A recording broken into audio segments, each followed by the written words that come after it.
Terrific. Thanks, Allison. It's good to be back, isn't it?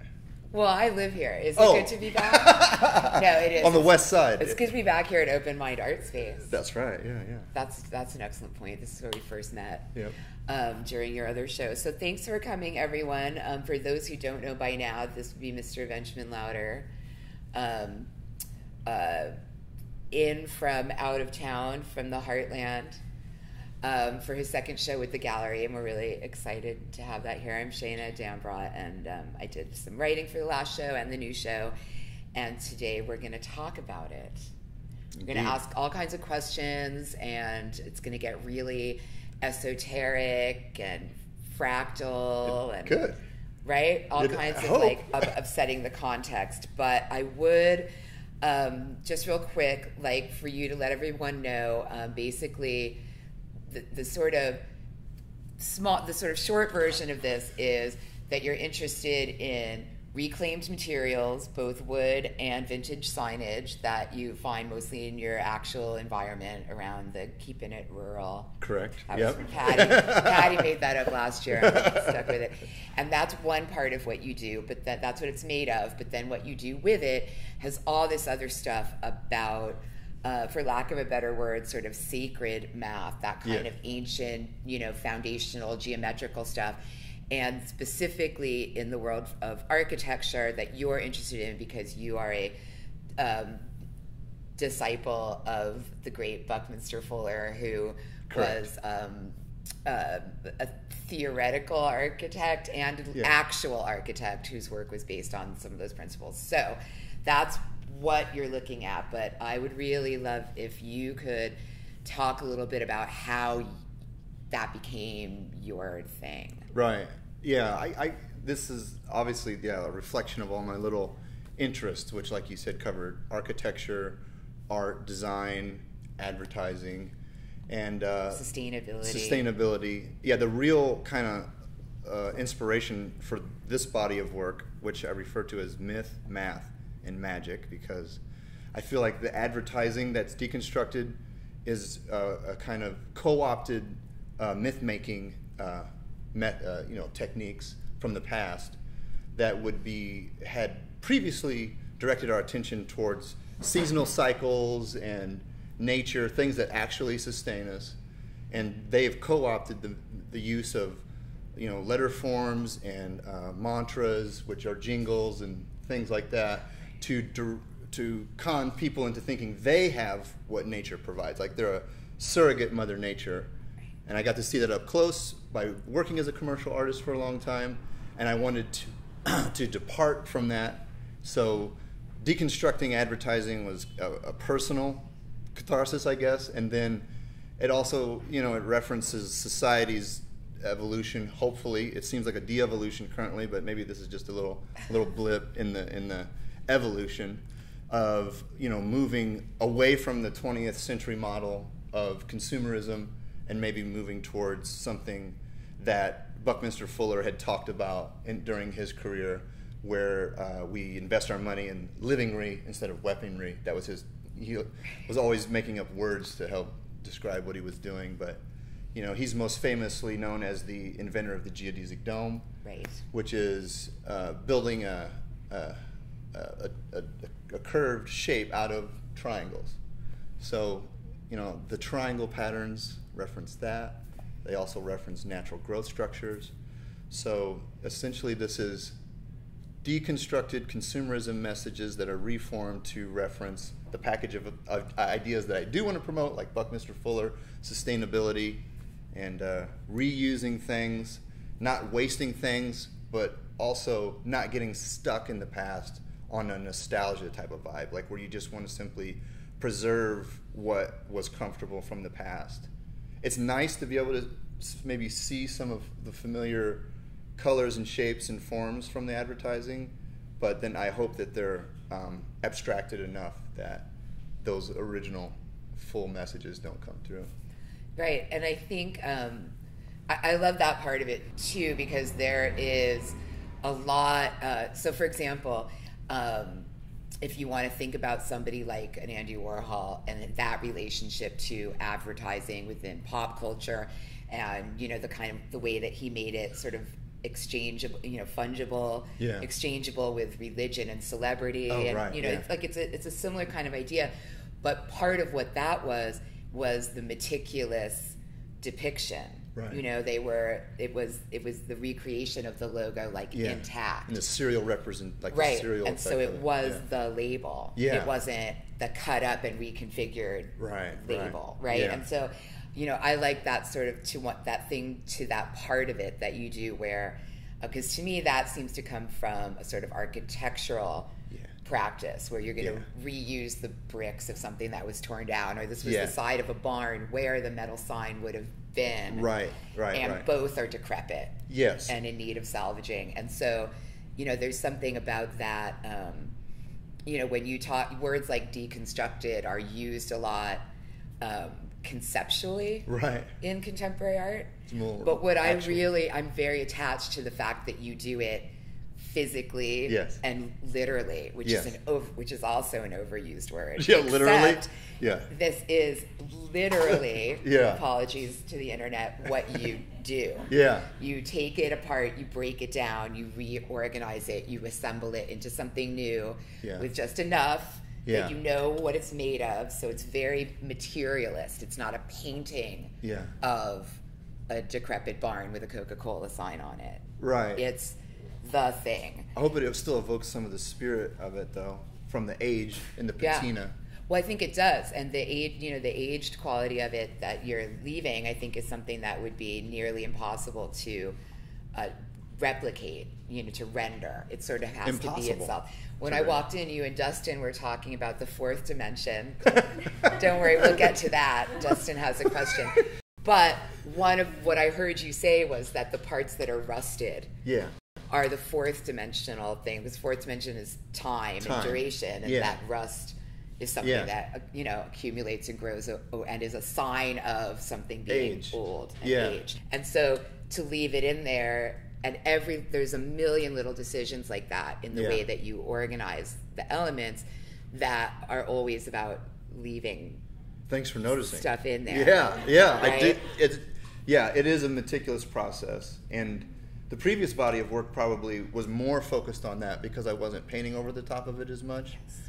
But and I was really trying to just promote and reference things that I liked, like sacred geometry and Buckminster Fuller and geodesic geometry, and ancient wisdom systems like the Kabbalah and the Tree of Life, which I saw in geodesic geometry. While redrawing the dome to promote it, I saw that it was essentially 5 rotated Tree of Life diagrams from the Kabbalah, which was really fascinating. But I think that coincidence is because Bucky was referencing natural growth structures and natural geometry, and that ancient wisdom system that's a kind of a diagram is referencing that same collection of geometry. But that work was all kind of external stuff, you know what I mean? Other people's work and other people's legacy in the past, and it all came out very beautiful, but it was all kind of static too, and because it literally actually reflected crystalline patterns. So it was symmetrical, and it was very, like I say, influenced by external things. I wanted to... It felt like scholarship in some ways. Like it went along with, almost a lecture, not in a bad way, but like a fantastic lecture, but like it felt like something that was really illustrating principles. It was more specific like that because after I built a house out of reclaimed lumber, which was what got me started with this, and we live near Route 66 and between the Route 66 and the Mississippi River in southern Illinois. And so there's a lot of derelict structures there because it's the Rust Belt, and Route 66 has been bypassed by the highway. The Mississippi River, another transportation artery, has largely been bypassed by first the railroad and then now the highways and jet age. So those are two. There's a lot of abandoned and derelict industrial structures and barns, and agriculture is changed so radically. I think that's where that kind of abandonment, where you see a lot of the angst out of the Midwest in the last election, there is this kind of abandoned 20th century lifestyle that they're still very nostalgic for. And we all drive through there and take a million pictures and post them on Instagram because it's so sweet. Right.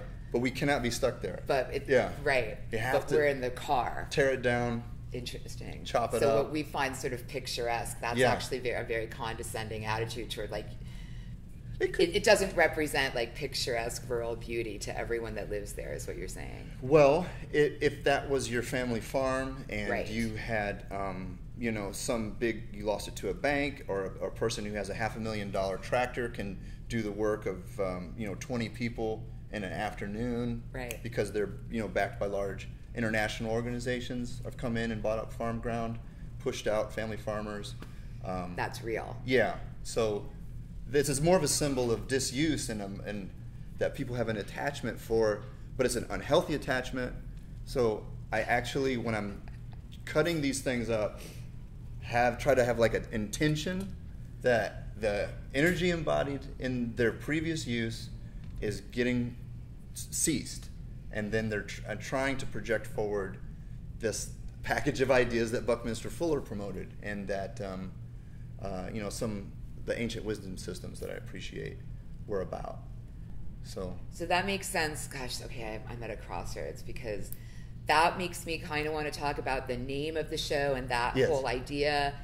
But I also want to talk about how you're doing more of the gestural abstract painting on them. They go together. They go together. Which would you rather do first? They're the same thing. Okay. I think because Phoneme is the name of the show. The name of the show, Phoneme. Phoneme. So it's spelled like phone me, which makes me very happy because I'm a nerd. And you too. Right, yeah. But technically it's actually a very old word. It is. Yeah. It's something that I encountered studying semiotics. That was my emphasis in college. And the phonemes are the spoken sounds of words, not the glyphs, the images of words, which obviously are represented here, but the sound that came first, that even in some of the Kabbalistic readings I was, the creator in the Western tradition, in the Semitic tradition, created through the word, or was the word, but then the actual creative process was the intoning certain sounds and syllables to manifest the fire, air, and water.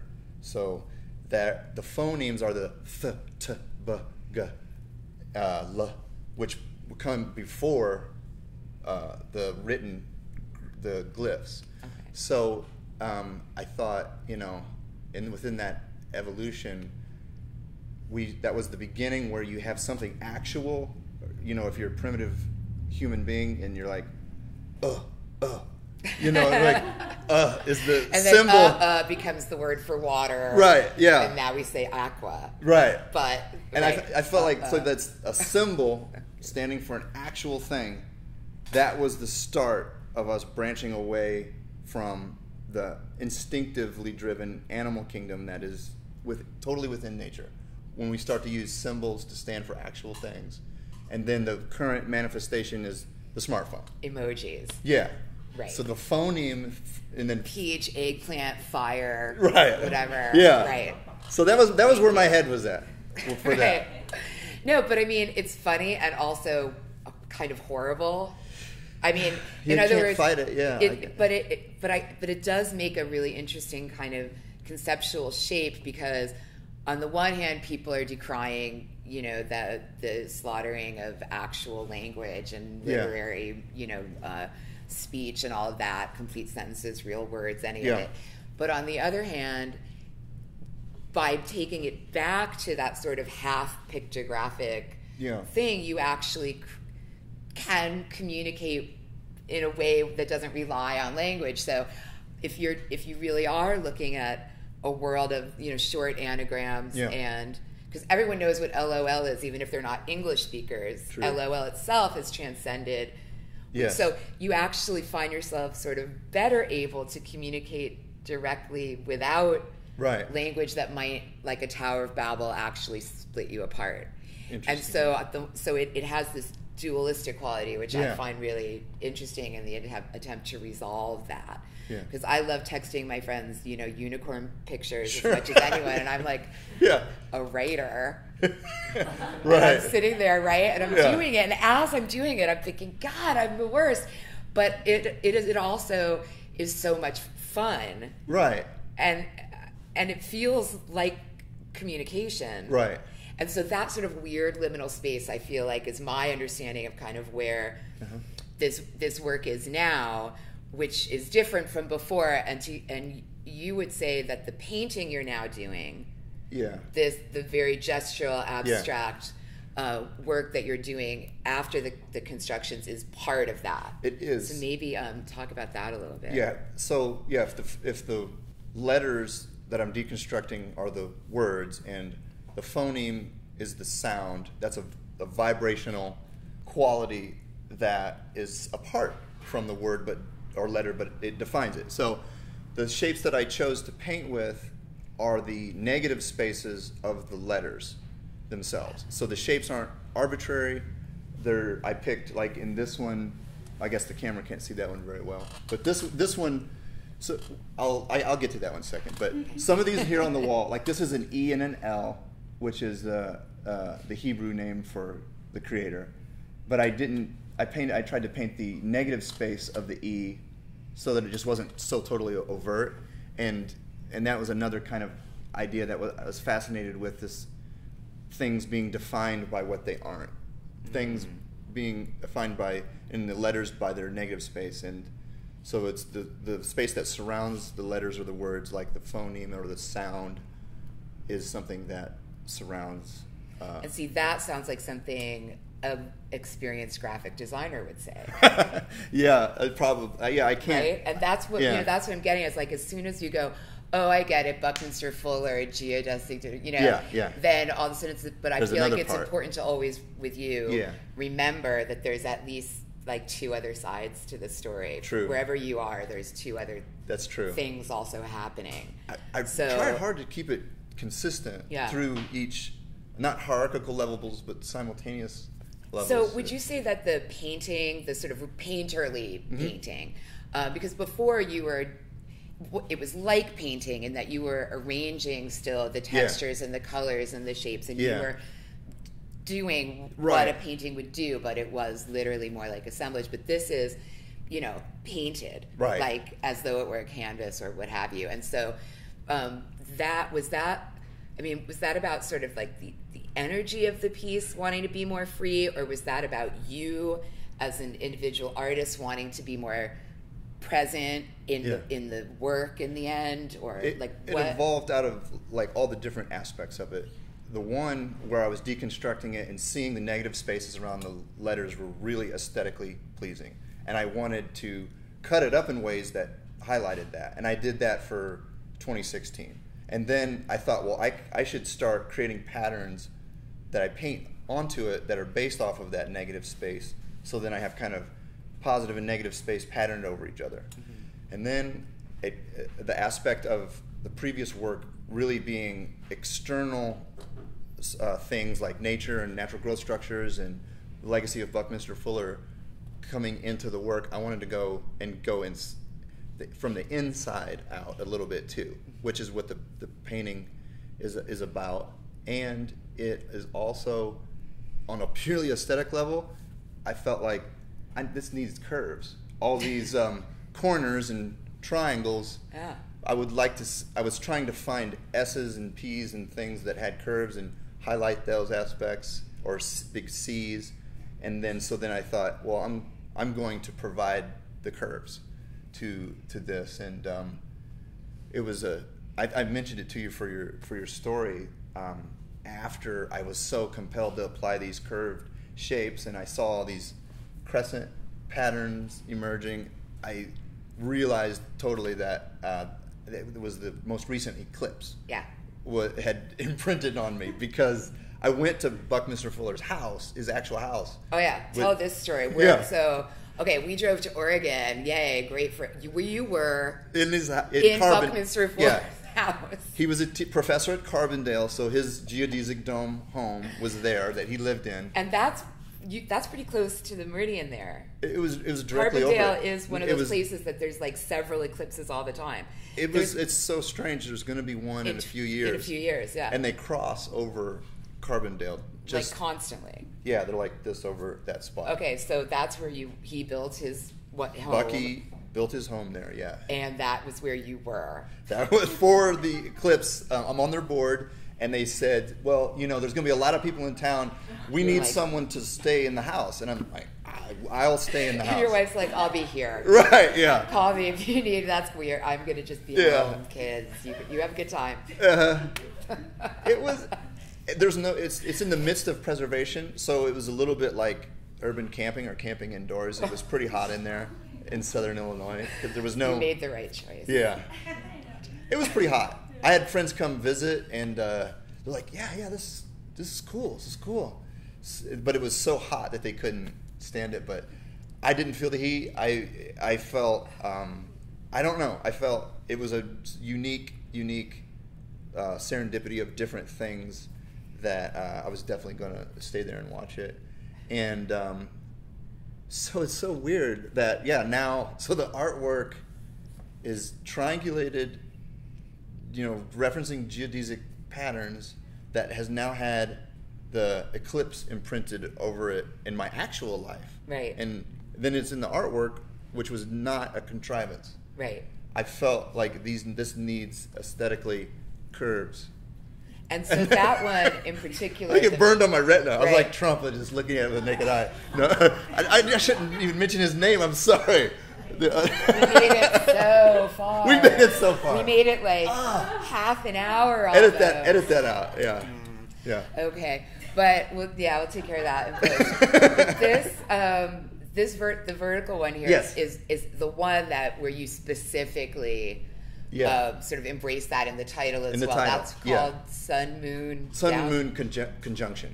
Sun Moon Conjunction. And the idea... Download. Yeah, download. And the idea is, and this is what made Dustin get so excited, was that the idea being that, that you felt that being at that place at that time with that celestial event, that there actually was sort of like I don't want to say it in like a... You want me to say it? There's no normal way to say it, but it's like that there was some kind of portal information, like Mayan science osmosis that happened. Is that accurate? Yeah. I'm not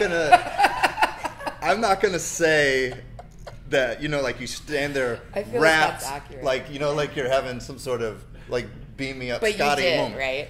You totally did. Oh my God. Try to deny that you didn't just stand there like all... Well, no. Yeah, you definitely... You totally did. You're definitely awestruck. You did, right? You're definitely awestruck. Yeah. And I do believe, that the heavenly bodies, all their geomagnetic influence on the planet, as well as the Earth's own geomagnetic field, affects consciousness. And when you have the sun and moon in alignment with each other, there is a geomagnetic umbilical cord that connects the Earth to the sun. Mm-hmm. And when you get another heavenly body in between those, which would either be the moon or Venus or Mercury, are the only ones that could be in between, because everything else is science behind. Right. Yeah. Sorry, we're just totally geeking out. No, I had to think about it for a second. I'm like, I know what he means. We're the third planet. Okay, carry on. Yeah. And, a lot of ancient people, that was their first... Watching those patterns, seeing the repeated geometry informed a lot of sacred geometry, like the pentagon, pentagram, hexagon, and all those things. And I say Mayan partly jokingly, but also because I know, and I have like a couple of Mayan things happening, that their whole deal was that they specifically thought that the sun was where information came from. Like, that's... I agree. That was part of sort of like the... Yeah. Like the I don't want to say doctrine, that's not the word, but like, that was kind of the idea, was that there was like a fatherly or parental kind of relationship where a guidance and wisdom was available physically in the light of the sun and so that was a lot of the sun worship that went on in the culture, was because of that as well, that belief that a lot of things got worked out while you were contemplating the movements of the sun. And so it was actually quite literal. Yeah. It wasn't just, it's the god Helios or something. Right. It was like, it was very practical. Right. In a way, they would do that math, and it worked. Right. Right. I mean, their math was pretty advanced and impeccable, so wherever they were getting it from, it was correct. I think that kind of even comes back around to the things that we're losing when we're immersed in this reality that's a symbolic reality and not reality. Those people didn't have all the distractions that we have that are trying to divert our attention as consumers.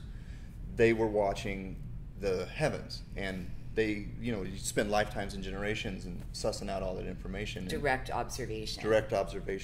And we Phenomenon. We have pattern, a surrogate Mother Nature in front of us now, as this symbolic reality. Right. That advertising is so masterfully used to concentrate wealth and attention and time and energy.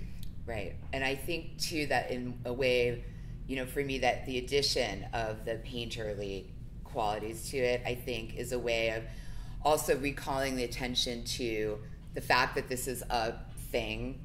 It's a real thing. Like, somebody made this, right. Which is always sort of true. But in the works like from last year, without that, they were still, they were clean of a lot of that. Yeah. And so it was, apparent that someone had done, the rearrangements and the compositions, but you didn't really see the hand of an individual anywhere. Almost hid it. Right. Yeah. And so I think that there's something too also that goes, along with a lot of this idea of communication and information and, reality. This idea of the individual, the trace of the unique individual, on the objects as kind of rescuing them from like mass production and industry, and like that. There's a little magic in that too, per your title. Right. Yeah. That's the concept where if through advertising, through the use of logos, if you're able to show someone a glyph and they are able to have the emotional reaction that you desire them to have, then, and you do that on a societal level, you're shaping reality. That seems like a lot like magic to me. And so, this is breaking those magic spells that were cast by the advertising, recasting it.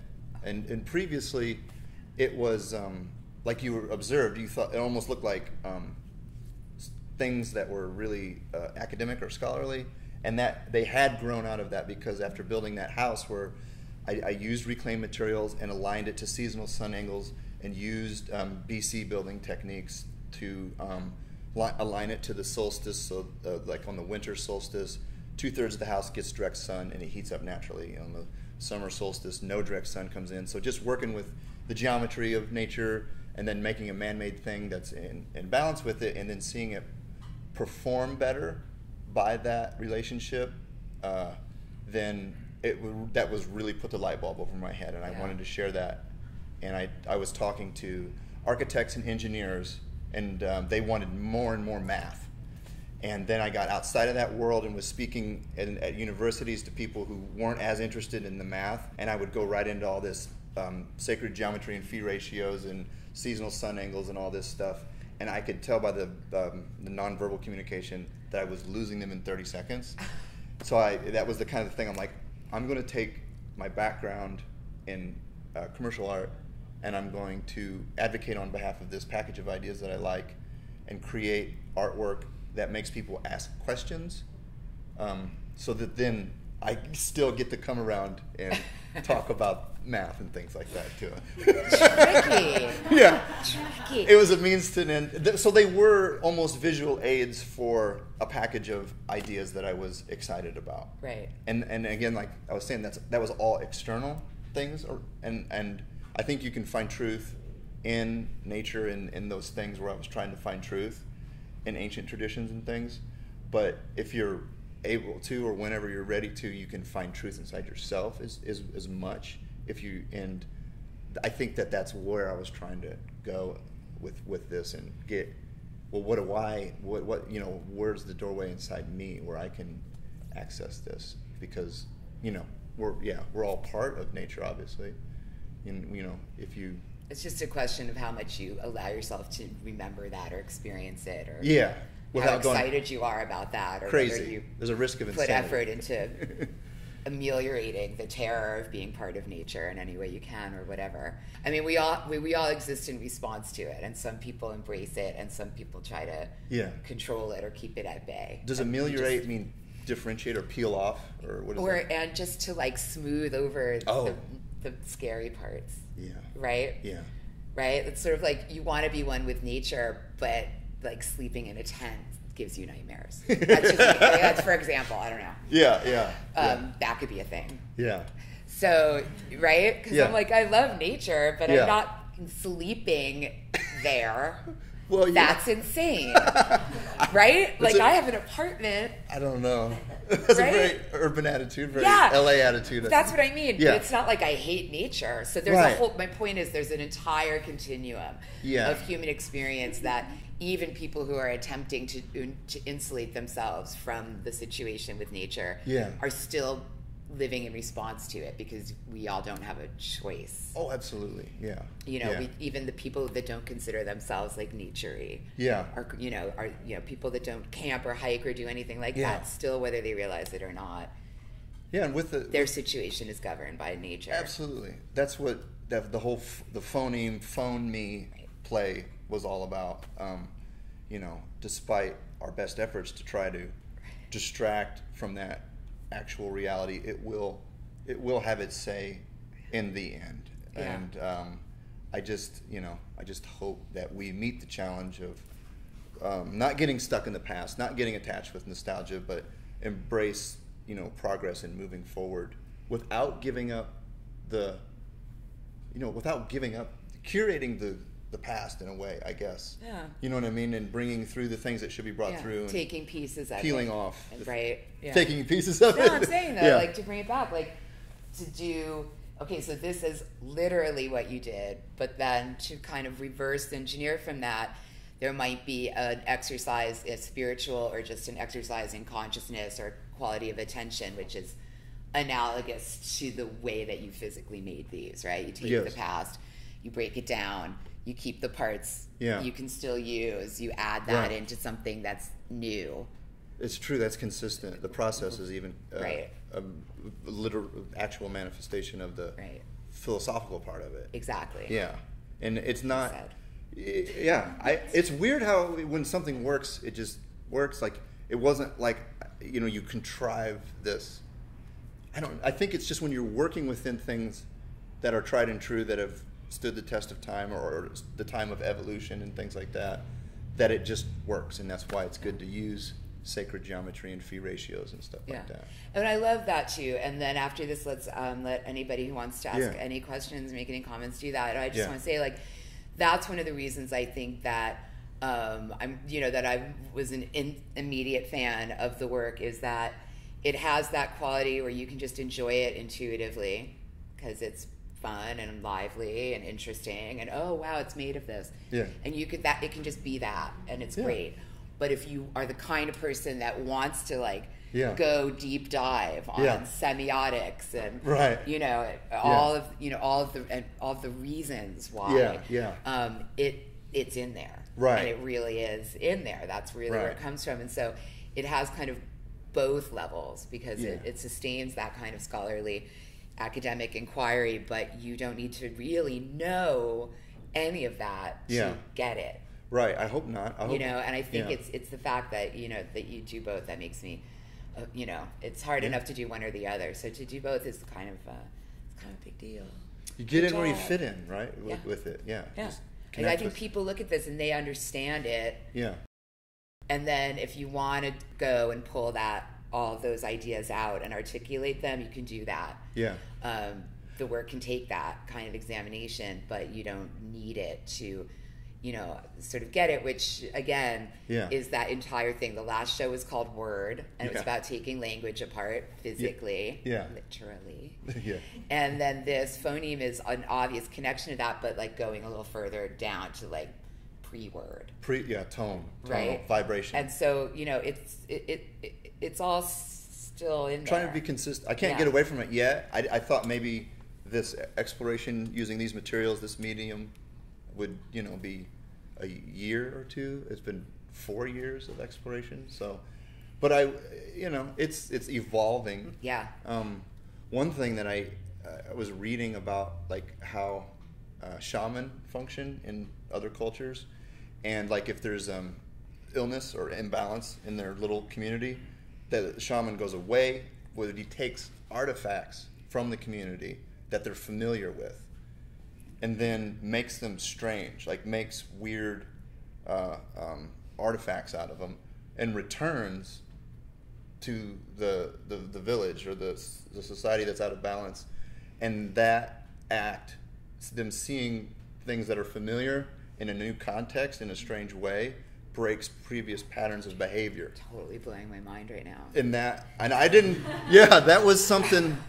That was something. I'm like, well, this is doing that in a way, in a small way. No, like in an actual way, though. Yeah. I mean, Literal? I'm not saying you're like a shaman. No, I don't I'm not either. saying you're not. Based on what you just said. No. Well, it's working in that tradition of making the familiar strange, because I see people around me who aren't, they're not in the art world, but they like it because they see things that they're familiar with in the advertising, and so that description of seeing something familiar in a strange and new context that's backed by a whole bunch of other ideas that might move the culture along is that's what's going on happening. Yeah. Again, kind of. I don't know. Yeah, I think this stuff it rattles around in your brain, and then if you don't get in your own way too much, it gets to come through. I don't know how to describe that. That's a big if, but you seem okay at it. Excellent. I mean, better. Maybe that's because you live in a beautiful heartland of America. You get to stay grounded there. Terrible. You get this. Yeah. Urban jungle. She's like, I'm still waiting. Yeah. Does anyone have any questions? Yeah, please. Jody. Of course. I'm like, besides Jody. I have to think so much. So you follow the doll at all? The doll? What is it? The prophet, the doll. No, I don't know anything about that. Book, tiny, minuscule. Anyway, well, I thought maybe you had, but it was interesting how you're saying I'm trying to get away from this, and in spiritual teaching, that from what I've gone through in my own journey, is sometimes when you try, it's almost like saying, I'm not going to think about that guy that just ruined my life. That guy I mentioned earlier, who Shana mentioned. You're not going to think about the guy that ruined your life. What happens? True. You think about that guy constantly. Yeah. Okay? Yeah. So sometimes, by just embracing it, Yeah. you let go immediately because you're sending love and you're saying, hey, maybe I don't want you around, but I loved you for the time I was with you, so I accept you and I wish you great. And sometimes by accepting it, do you find for yourself that sometimes your struggle to try not to do something actually leads you back to square one? And sometimes it's easier to let go of those possibilities. Also, I just had another question. Sure. I'm rambling on. But, I'm looking at this piece and these pieces. Have you ever thought, I'm not an installation girl. Okay. I just draw. Yeah. But have you ever thought, because of your geometry and all your architectural inspirations and everything, of making a huge piece that kids can come in and take from and set down, and taking pictures as it's deconstructed, because you're always talking about deconstruction. I want to go deconstructing. Oh, that's interesting. Yeah. And if you made a piece that you had to let go of. That's interesting. Making a piece with all your heart, almost like a mandala. Sure. Where it's sand. I can speak to precisely that, where it ties into your attachment and letting go, and fighting to let go, and all in the materialism thing. Right. I got lucky, and a gallery took my work down to Art Basel, and I had deliberately made these totems that were trying to subvert commercial culture, And I thought, oh, this is great. This is like the art Super Bowl, and my work will be down there. And it was an orgy of consumer. It was like the grossest thing possible. And I really had an existential crisis when people are like, you know, I want to buy this. And I'm like, and I wanted to sell it. And then, but it was like people who were saying, like, how much of this do you have? I'll buy it all. I put it in a warehouse, and I buy 20 artists a year, and one of them's bound to pop. And so he was literally explaining how he's going to return it back into a consumerism product. We have one of those here.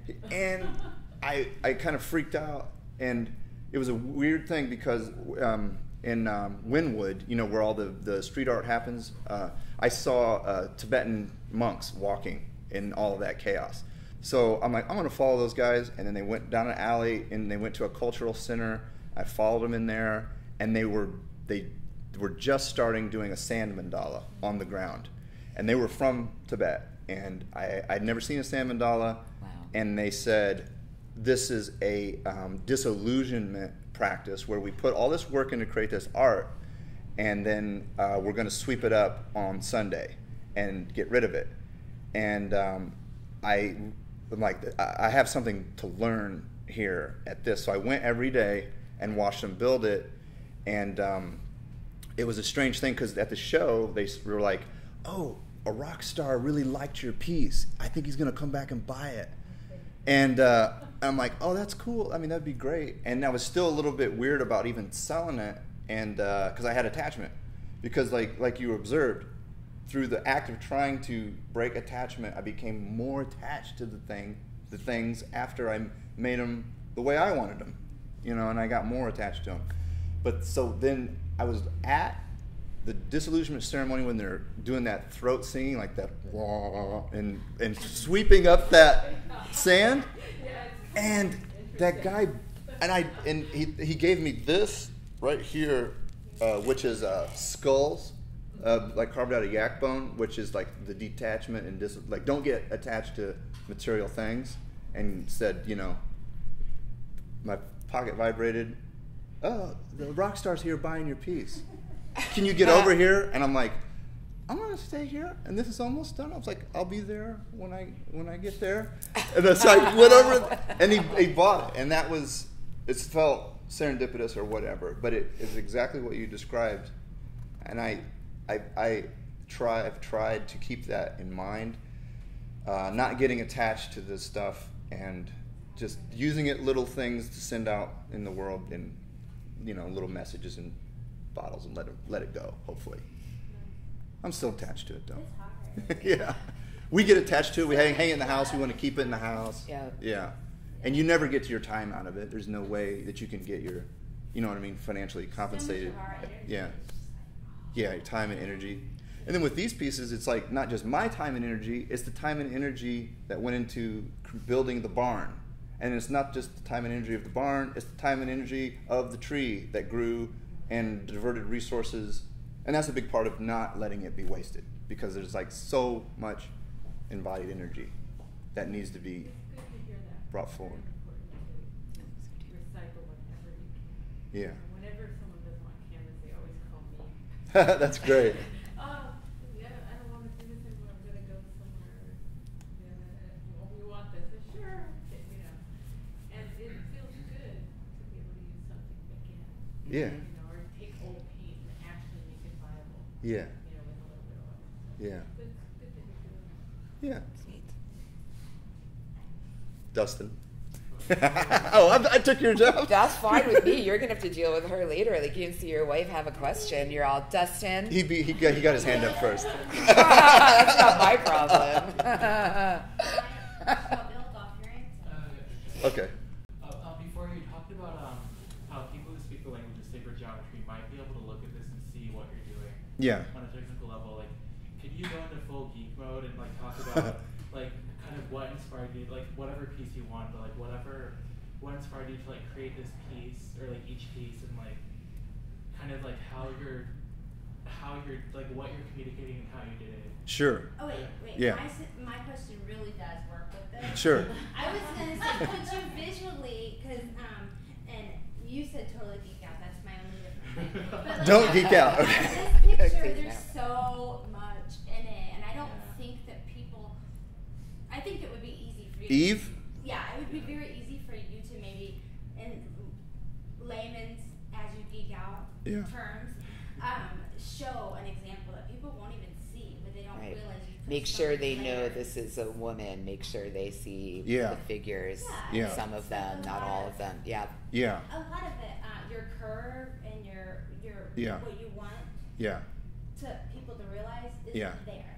Yeah. So point at it so people can go, oh, okay. Sure, sure. I don't know if the What camera that meant. catches it, but Yeah, right. yeah. But that's Eve. This is called Fire, Air, and Water. Yeah.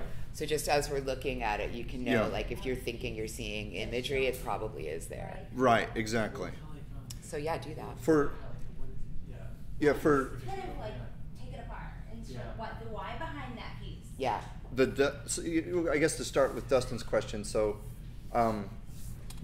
sacred geometry, a lot of it is built off of triangles because that's the most stable geometric shape in constructing, as Buckminster Fuller demonstrated with the geodesic dome, built entirely out of triangles, and it uses the least amount of materials to enclose a volume of space architecturally.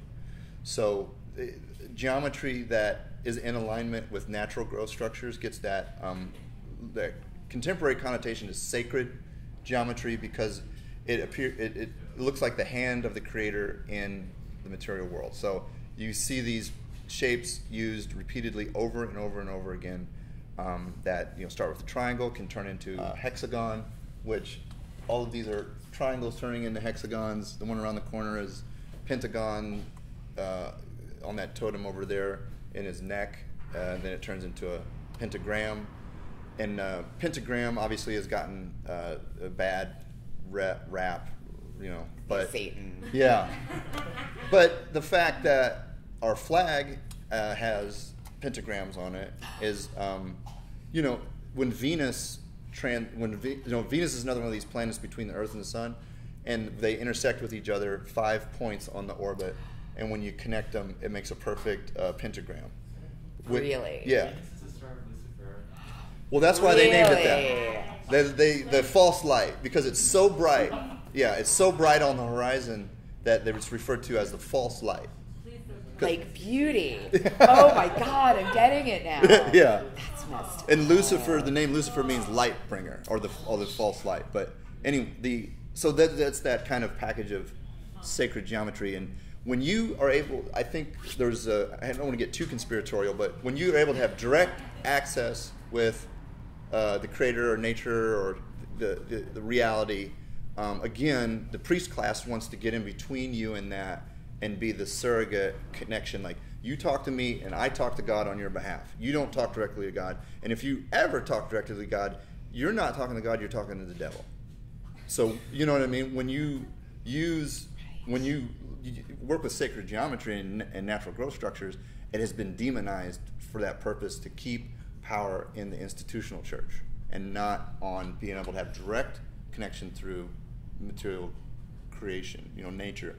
So there's these shapes and patterns that exist on the subatomic level, like phi ratios, all the way out to the galactic level, totally consistent through all of it. And Bucky used a lot of that to inform his designs. That's why they worked.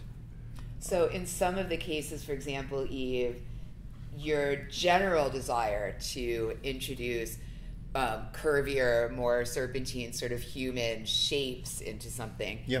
It doesn't, I don't think anyone here would have trouble imagining how that might at some point start suggesting a female form, because, Yeah. Art history and I'll even tie that in. heteronormative. Yeah. But Yeah. also, Eve, of all the naked women it could be, would be the one most closely associated with the receipt of taboo knowledge directly Yes. from nature, Yeah. right? So if it has to be a naked lady, Yeah, it's Eve. let it at least be that naked lady. She's holding the apple, with too. the apple. Up there. And the, right. There's- Do you see where her arm that's holding the apple, It's up there where the A is. and it even has Right. the letter forms around her arm. I put a snake pattern on, so there's a snake wrapped around her arm that then turns into an S up Show there. it. That's what my question was. Yeah. Because Okay. you want to visually Yeah. see it versus Am I getting off out of the screen? I'll just cut to another shot. Oh, okay. Sorry. So, yeah, so there's her arm, and she's holding the A and the apple, and I put even a pentagram in there for reference. And again, the negative space of the A is a pentagram. But then her arm has a snake wrapped around it, and then it goes into this S right here. And then all of these, then there's an E, V, E, with the negative space drawn in the E, lowercase e, and the V. And then they overlap each other right here and make a sacred geometric shape called a vesica Pisces, which is when two circles overlap. That football-shaped piece is called a vesica Pisces, and that is also a sacred geometric shape, which in all of our body, our orifices are all vesica Pisces, like our eyes and or vagina, possibly in this case, or the Eve. Whatever. So then there's lots of other little doodads in there. I tried to put this Y in here with the idea that there's a branching of the ways. There was a decision made, and just reimagining the mythology around creation myth in Western culture, that Eve was this story I think has been misinterpreted in the sense that people thought of snakes and dragons and things in ancient times were the writhing geomagnetic energy of the planet that you can see in the aurora borealis in the northern lights, that green snaky dragon going along. And that is where, we were talking about that earlier, you can get a transcendent experience. Ancient people who weren't totally bombarded with microwaves and radio waves could feel that. And there's, if you're in tune with that and you feel it, and then it kind of overlaps on brainwave patterns, cancels them out, and then you see whatever your belief system is, angels or aliens or whatever. So, when you female Earth, Mother Earth, geomagnetic serpentine energy waves is what our relationship with that and the visions that we had in that relationship has manifest this whole trajectory that we went on. That's what I was where my head was at with that one. Yeah, Cool. I just think it's cool to show it because it's like there's Eve written in there. Right. Yeah. No, so it's at all the different levels that we've been talking about. Yeah, there's everything from that graphic design, some direct, formal, almost pop art thing, all the way through to these sort of esoteric cosmological system structures, and in the middle, sustainability and it really does kind of hit. What's interesting is a lot of people, will go, I'm influenced by this and that and this and that, and it's like, okay, I believe you, but every single thing you're influenced by has a physical expression in the product. Absolutely. Which I think is worth noting. So I would say this, because you could probably do that to every single piece in here. So I say we let these wonderful human beings get like glasses of wine, maybe a little crackers, some kind of cookie, cheese, look around, get up close, and I'm going to volunteer you to do that to all of them if somebody wants. For the next 2 hours. Okay, gladly. Thank you. Thanks for indulging me. That was awesome. No, that's really good, because I think, she's right. There's stuff in there that you feel like you're seeing because it's clear. Yeah. But it's worth making sure. Yeah.